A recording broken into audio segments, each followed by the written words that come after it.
Welcome back, survivors. I'm the SurvivalVis, and we're returning to our swim through ABZU.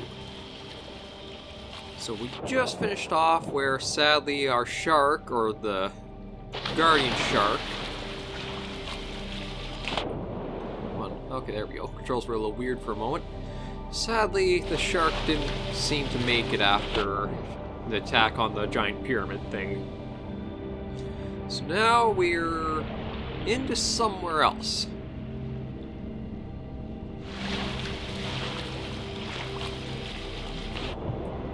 This really does not want to respond to me all that well. Okay, there we go. Don't know why. I guess maybe just something with the surface it doesn't like doing. There we go. We can actually be on our own feet now. We're on land too. Got some little frogs around us and a lizard. Actually, that's not just that's not a lizard, that's an amphibian. Some people might already recognize it by that distinct head shape, but that is an amphibian, and I'm trying to remember. Is that a Diplo something, I believe is the name for it.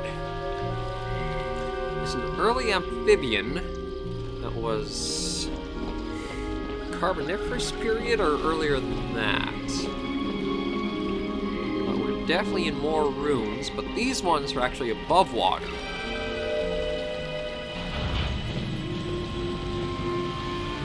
And look at that.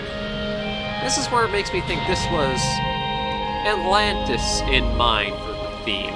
Just because looking around at all this beauty in that. Let's dive in to see what other strange things lurk in here. Because this is... yeah, here's a grouping of those amphibians we saw before. This is a much different ecosystem than we're used to. And I'll show you if we meet a Dolichoryncops. It was a small little... I say small, but relatively it was about the size of a person that lived the same time the dinosaurs did. And let me see. Well, that's not... I want to get up to the shark, because the developers actually made a unique area here in showcasing ancient life. And this is one of the most unique sharks you'll ever hear about, called the Helicopterion. Now, if I can get a good view of him when he's not munching, you can see he's got a unique kind of jaw, and that jaw has taken years to kind of figure out. So maybe what I'll do is I'll come back to that once I can find a little spot to meditate at. Oh, but already there's another little touch that we're in ancient times, or these are creatures we're used to. A Tyrannosaurus skull, and the Anomalocaris, the strange shrimp. One of the very first predatory organisms on the planet. You can see just how unique it is. It's got a body shape and stylings you'd never really see in anything else. The only thing that was close was probably last episode, I think it was with the Teptometrus, or something like that. I want to go through and meditate and get a good look. Here's another early amphibian, the Tiktaalik. As you can see by this guy here, basic amphibian kind of body plan, except for that head. Both eyes are right on the top of it. So it's probably an ambush predator that would lurk down below and then kind of shoot up to try to get some prey. Then we have the ammonites. We've seen those guys pretty often through some of our journey. We have a gar. I don't think it's the alligator gars, though. It doesn't really specify here. That's another prehistoric, like, fish. Just a really ancient body plan to it. Let's see who else we can find lurking in here. That's another Helicopterion. See if maybe I can find those amphibians we spotted on the way in at all.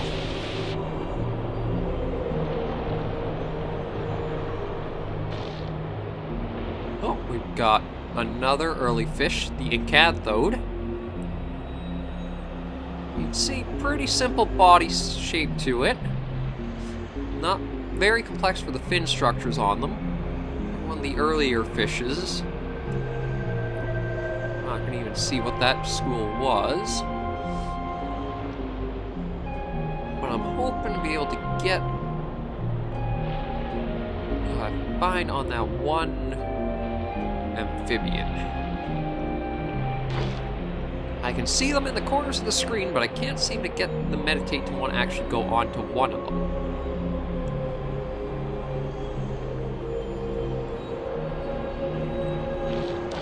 Another Canthode. Copy again.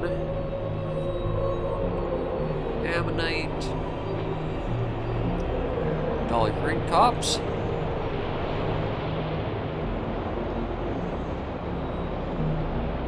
And the Anomalcaris again.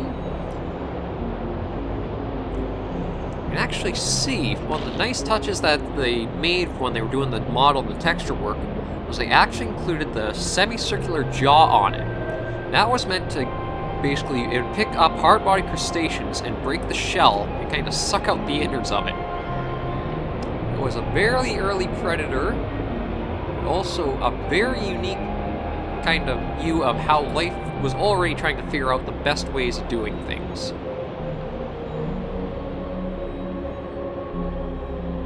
I can't seem to get it to want to get me on what I'm looking for.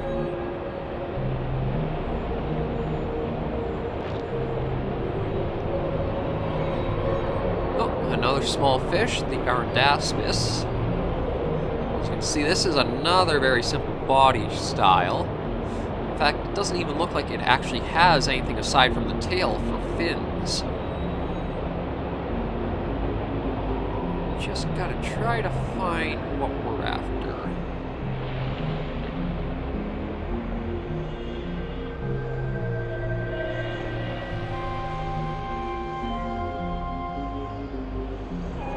Brought us in a bit of a circle with those. It's cool just to watch them swim around a bit, even if they are pretty hungry things. Where is one of those schools I was looking for?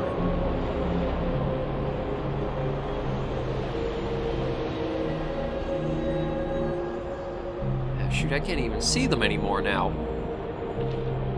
Looks like we may have to try finding them somewhere else.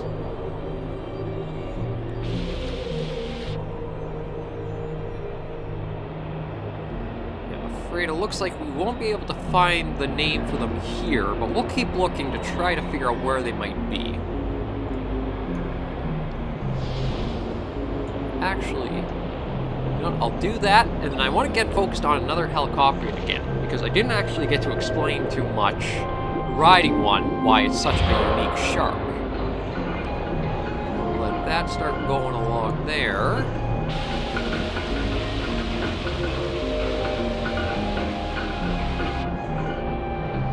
And once I can get back to that little statue...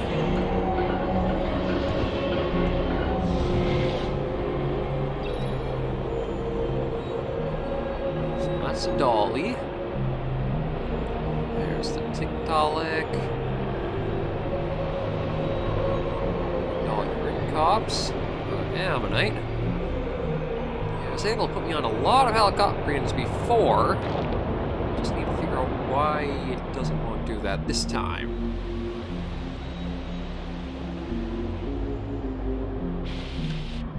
There we go. So if you can notice the mouth, it's basically like a little buzzsaw in the middle of its lower jaw. And we've only really come, well, scientists have only really come to the conclusion that that might be its kind of jaw shape in very recent years. It's for a very long time, because sharks are cartilage for their bones and their kind of solid structures in their bodies, they don't fossilize, but their teeth do. So all we would find from helicopterians would be that sawtooth whorl, or basically the little whorl in their lower jaw there. But we didn't know how it exactly fit in there or how it was used. And you can find all kinds of different renditions of helicopterians by paleo artists, where it's either the mouth, it's like a lower lip that curves back on itself.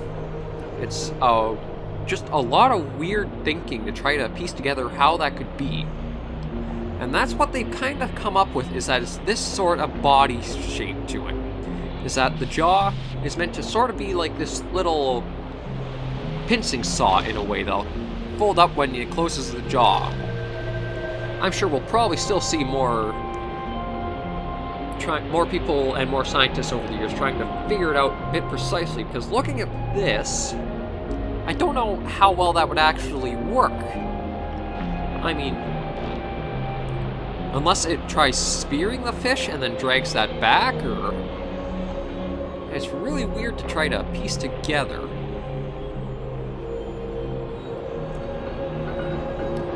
Now, of course, and I saw the one amphibian I wanted to try to show you guys off a little more, that kind of has that unique head shape. It takes me all over the place except to it. So I think... yeah. We'll continue on, just so that we keep showing off some of the unique creatures that are really around us here. Now we need to find ourselves another one of those reels. That's the big gate. So I think this one might be up here. Oh. Flop around like a bit of a fish there. But yeah, this might be the other reel we need. Or, oh, it'll open up the gates to it.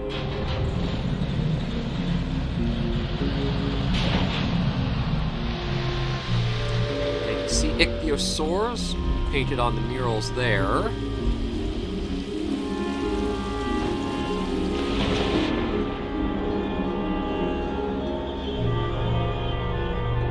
Let's head down and activate that.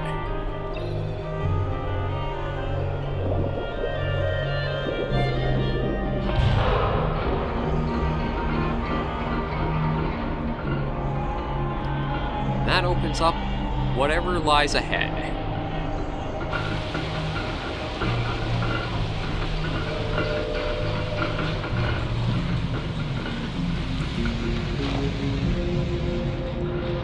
Love the music for this area. It has that kind of nice, powerful lows, but oh, that kind of fantastical as well. Oh. And in here are some more giant fish. So here we have arapimas. So we can get right up alongside one. Yeah, these guys are huge river fish, actually. You'll find them in the Amazon rivers in South America. They get to be giant. Not quite, I think, as giant as pictured here. Still quite big. And over here we have the largest of all sea turtles, I believe. Archelon. Now sadly extinct. We can see how big that the shells we find them are. Truly enormous, just amazing creatures. Imagine being able to swim alongside one like this. Well, we won't bother them too much.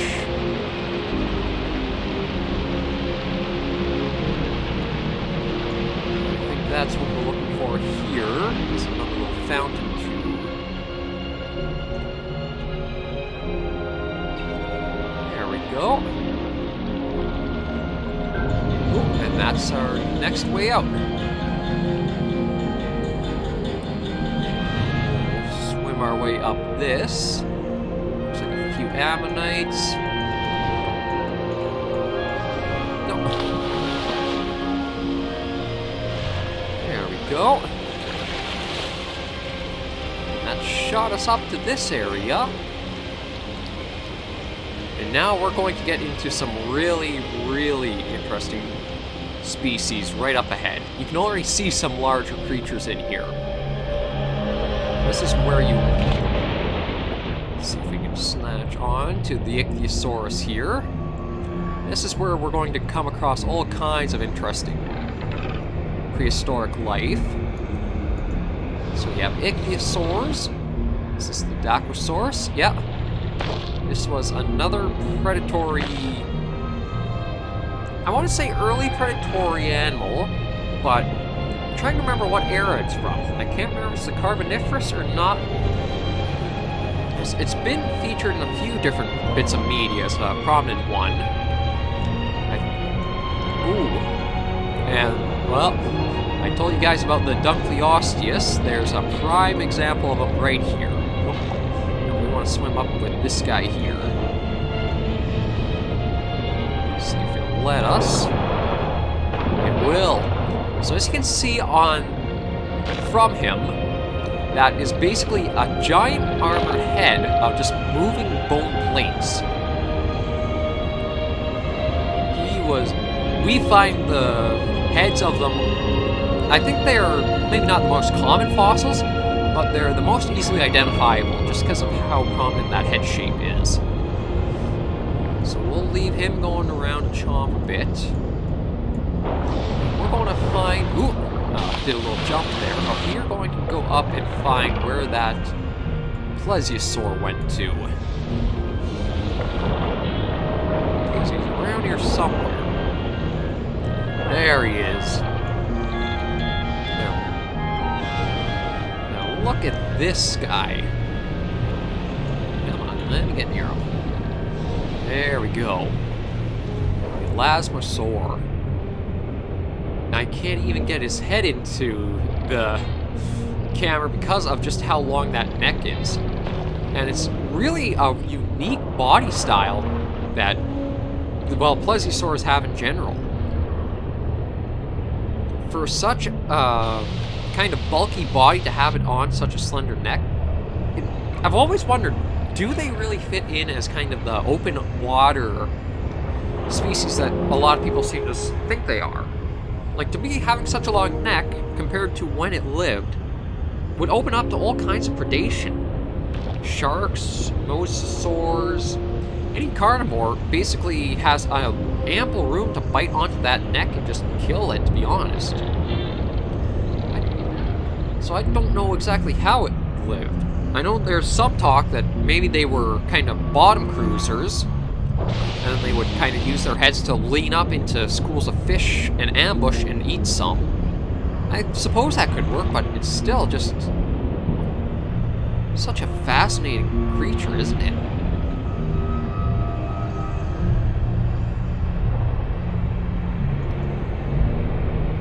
Let's see if we can try swimming near his head a little bit. Yeah. But it does look like it has the tooth structure that it is meant to kind of be a ambush and grab predator. Let's see if we can get a good kind of close up with him. There he kind of was. As you can see, they're outside of the jaw, so they aren't really meant to be ripping, I'd say. It's more like securing and holding in. But we'll leave him to carry on with his business, see if we can find anything else in here. There's another Dunkleosteus in the back. Since we're right beside this one, we might as well get that active.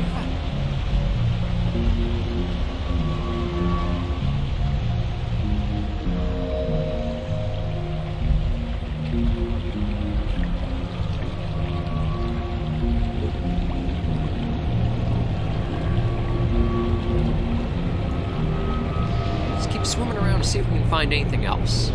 We do have the ichthyosaurs and a few other schools of fish following us.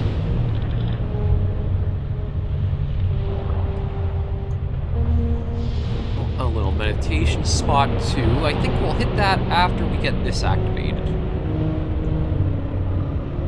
There we go.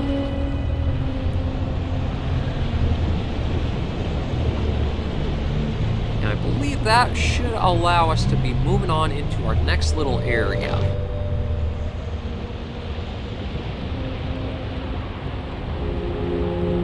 are.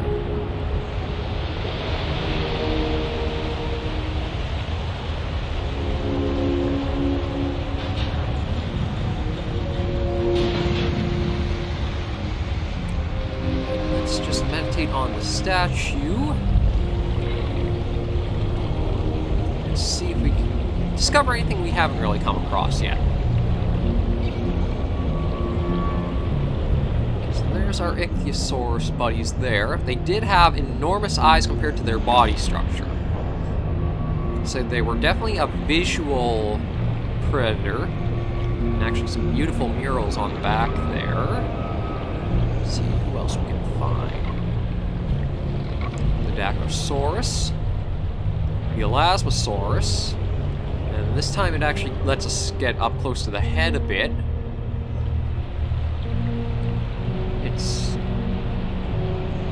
It's like an underwater giraffe, but the problem is the giraffe, at least the neck kind of kept it up to be able to reach the trees. It's quite strange that so many plesiosaurs evolved with just...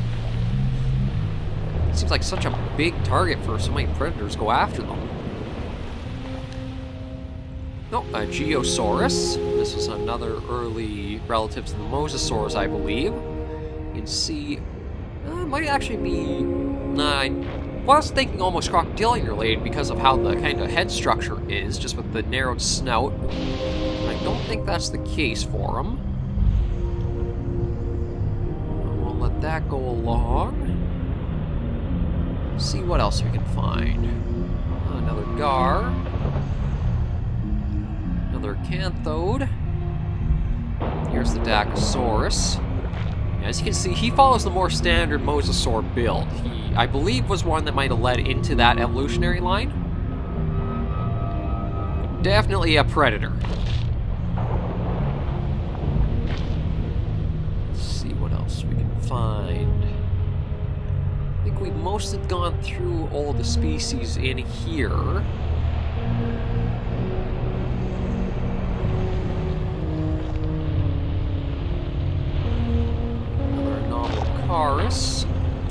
Oh, the Gerodus, another ancient fish.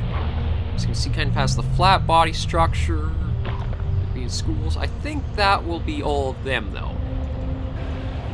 But this is probably my favorite area in the game, just because it gets such a unique feel to it as going through. But we do have some places to be. So let's activate that last fountain and see where we'll go next. Looks like a few more Arapaima above us.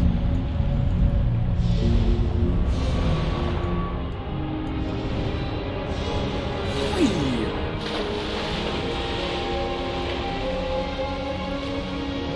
And more murals here. This giant ammonite. Well, the shark is definitely a strong motif, even for here.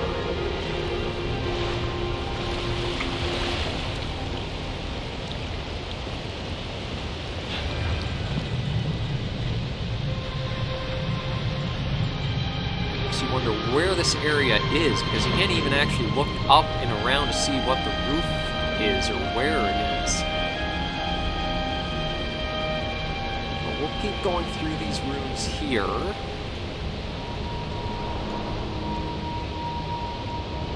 don't know if there's another little pool to go through or not.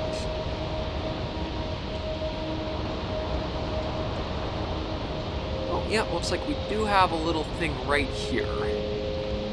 So we'll hop down into that.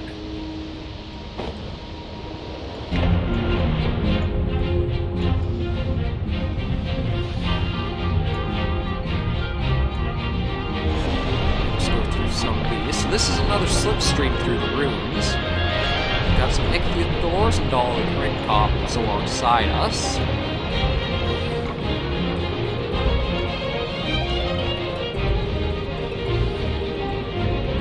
They're taking us to another big area here.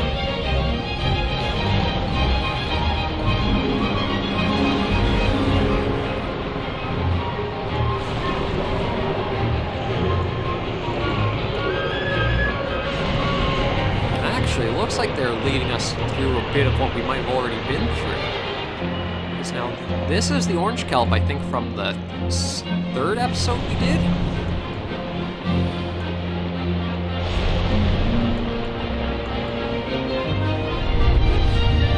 Through some amazing scenery, though. Look at all these rooms and that. And the music.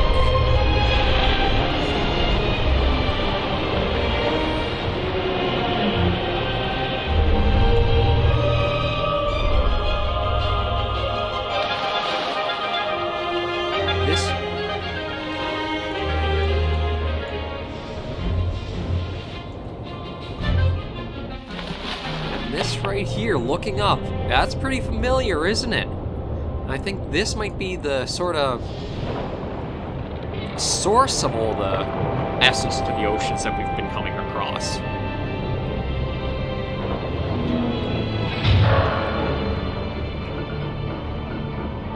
Because if you look, that is exactly like how the roof is of that kind of pocket dimension or realm we kind of go into. So maybe this is restoring the last little section of it back to what it's supposed to be.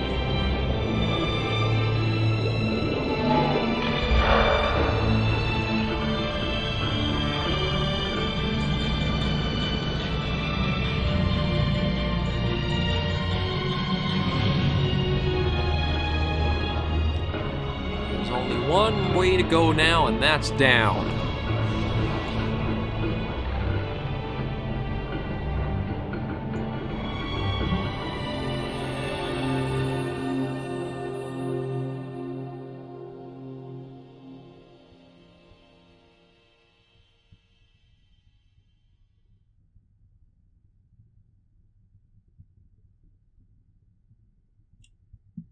We'll see where we load to. Maybe we'll actually make this a bit of a longer episode to finish us off. But yeah, as you can see, it's just like that, how that other room was. And all the coral pillars are connected right above this source.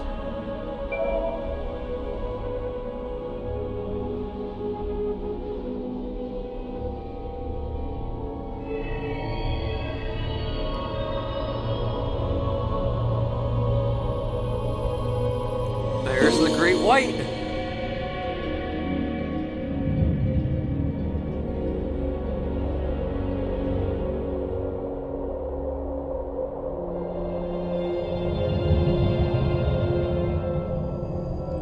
Oh, and we're getting restored, or?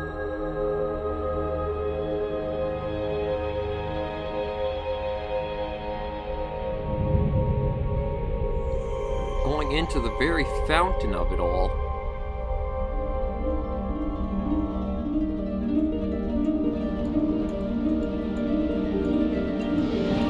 I think we'll probably keep this episode going and finish off the game from here. Because there isn't really enough left to...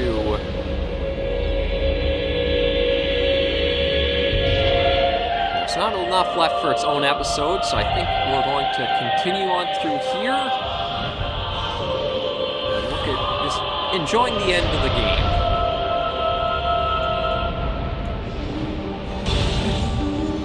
So it looks like these are basically little chains or locks. Yeah, those basically seem to have been little locks that kept the coral from being able to grow. So that restored the manta raid. And we also opened up a new path over there. Let's keep going. We're on a roll. Let's see if we can help out some other species and other creatures as we go along.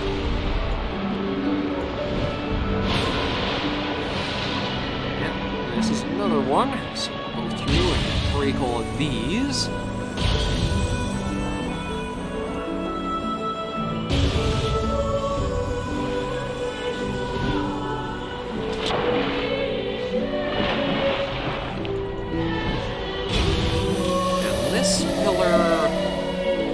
The first one was it the orcas? It was!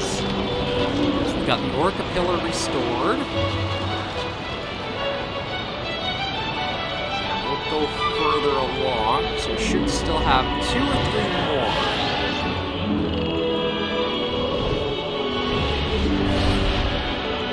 Look around us. This beautiful scenery, but I can't really be too sure symbolism and meaning for this one. Like, the rest of the story seems pretty straightforward. It's this part I don't know exactly.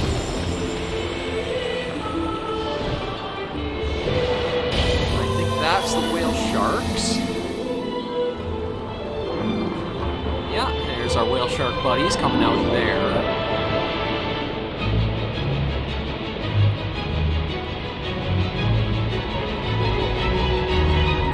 Direction to head with our school of fish right behind us. This is probably going to be through the deep sea. Oh, there are a few anomalous cars that were there. Oh, there's one above the water. There we go. Ooh. Shark, you got some air. Well, so did we, too.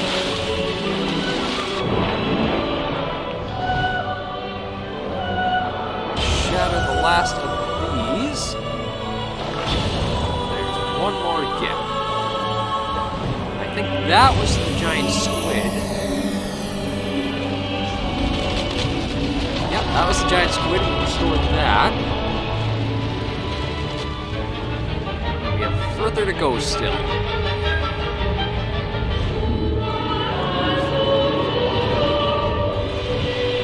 Oh, the music is just superb. Something about the deep kind of chorus feel just really gets you. Oh. Blue whale. Actually, the whole school of them, too.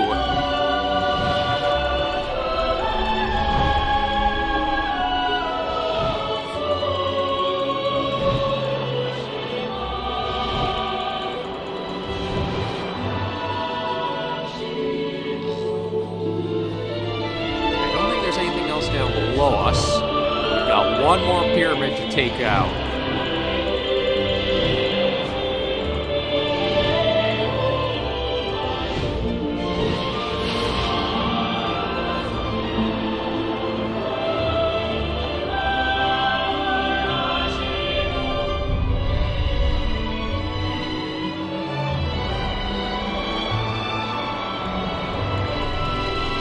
These aren't any problem anymore. We can just bash right through this mix.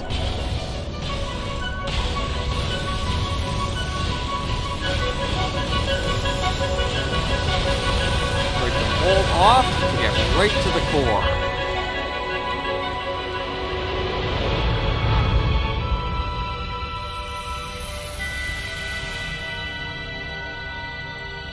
And I think that broke the main brain of that all.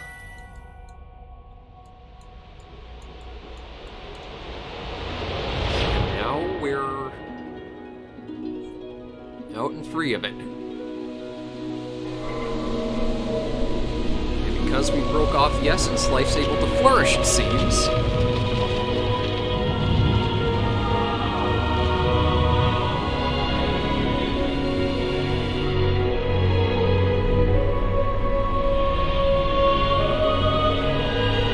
All fish are coming too. All kelp's growing.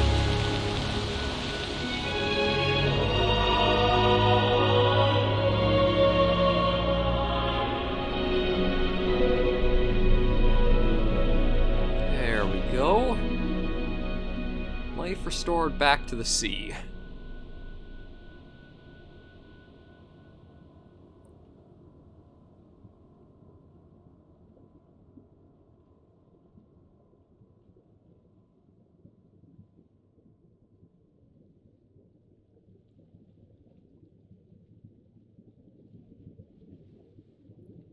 And just let this load for a moment here.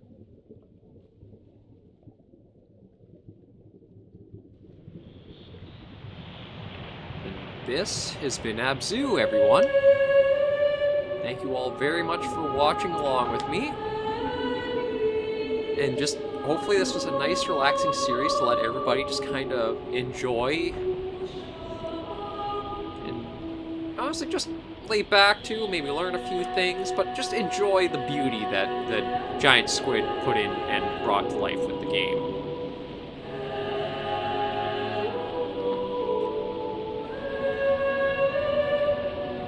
So I'm just going to let the credits roll for now. I just need to head off for a minute, and I'll be right back.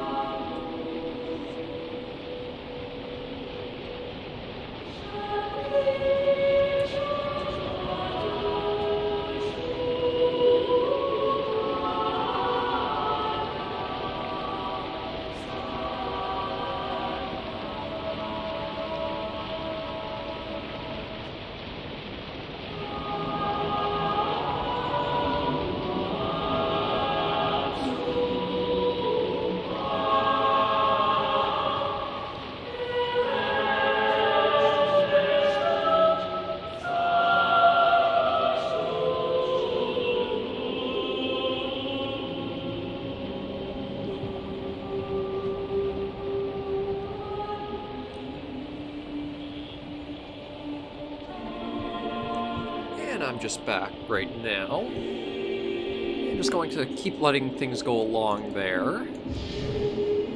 So ABZU, it's not an incredibly long game, but for what it offers, I'd say it's a wonderful experience to go through. It helps you really get a feel for just the beauty in the oceans.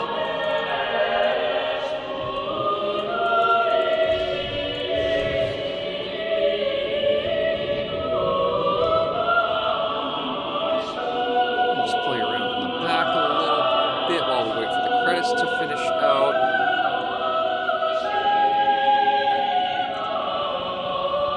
It's truly just wonderful and remarkable how it's able to show you so much and capture the wildlife as it has. Like all the time that it's probably had to take to model and texture, even if they are simpler textures to the animals, they're still very well done. It still fits to the nice overall art style incredibly well.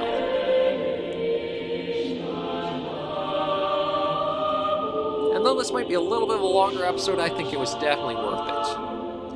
With ABZU wrapping up, I have to think about what we'll be doing next. Because I do still have a few series I want to try doing. Some, I have to admit, I'll need to practice my editing skills a little more on before I'm ready to put them out onto my channel. I'm hoping just to keep building up subscribers and get a little bit of a player base, or viewer base made. Right now, I haven't actually really been trying to make the channel grow too much, as just make sure to put videos out so that way there's stuff on it. I still got to think of how I'm going to exactly go about it. But other than that, I'm quite happy with how things are turning out. Our big shark boy just waving us off, I believe. And Giant Squid were the developers of the game. Very well done. Very, very well done.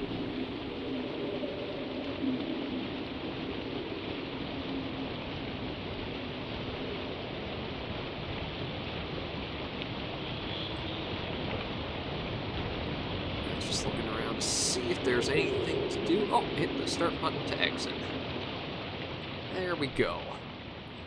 So, nice relaxing wind down through the beautiful worlds of ABZU. Thank you guys for joining me in this adventure, and I'll see you in another series. Please remember, as always, to take care and stay alive.